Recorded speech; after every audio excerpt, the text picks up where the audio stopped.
माँ, ओ माँ, मैं बिल्कुल तुम हो गई हूँ। पता ही नहीं चला कब और कैसे मैं बिल्कुल तुम हो गई हूँ। आटा गूंदने के बाद उस पर 4 उंगलियों के निशान जब तुम छापती थी, छोटी सी मैं इसे समझ नहीं पाती थी। अब हर दिन आटे पर 4 उंगलियों से तुम्हारी झलक बनाती हूँ माँ, मैं बिल्कुल तुम हो गई हूँ। सबको खाना खिलाकर जब तुम खाने बैठती थी, अपने दुपट्टे या साड़ी के पल्लू से जब तुम पसीना पोंछती थी, मैं खींच जाती थी।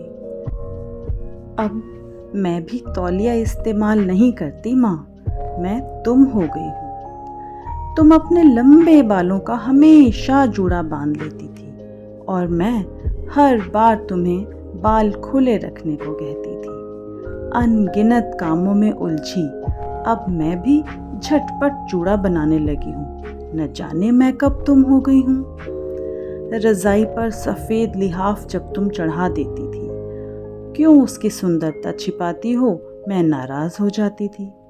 रजाइयों पर धुले लिहाफ चढ़ाकर सुई धागे से सीने लगी हूँ माँ, न जाने मैं कब तुम हो गई हूँ।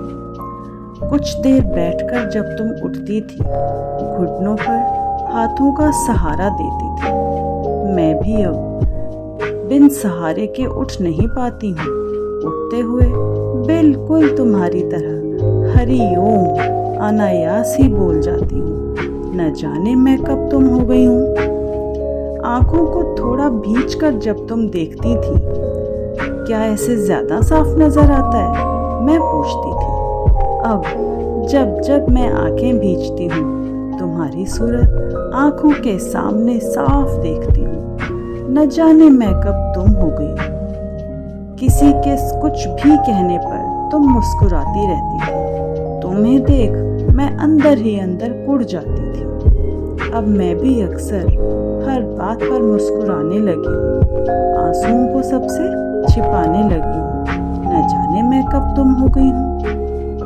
सबका समेट कर जब तुम खाती थी, बहुत गुस्सा आता था, इसे मैं तुम्हारी कमजोरी या आलस तक कह जाती थी। इसी में 56 भोग का आनंद अब लेने लगी हूँ, न जाने मैं कब तुम हो गई हूँ। माँ, ओ माँ, न जाने मैं कब और कैसे बिल्कुल तुम हो गई।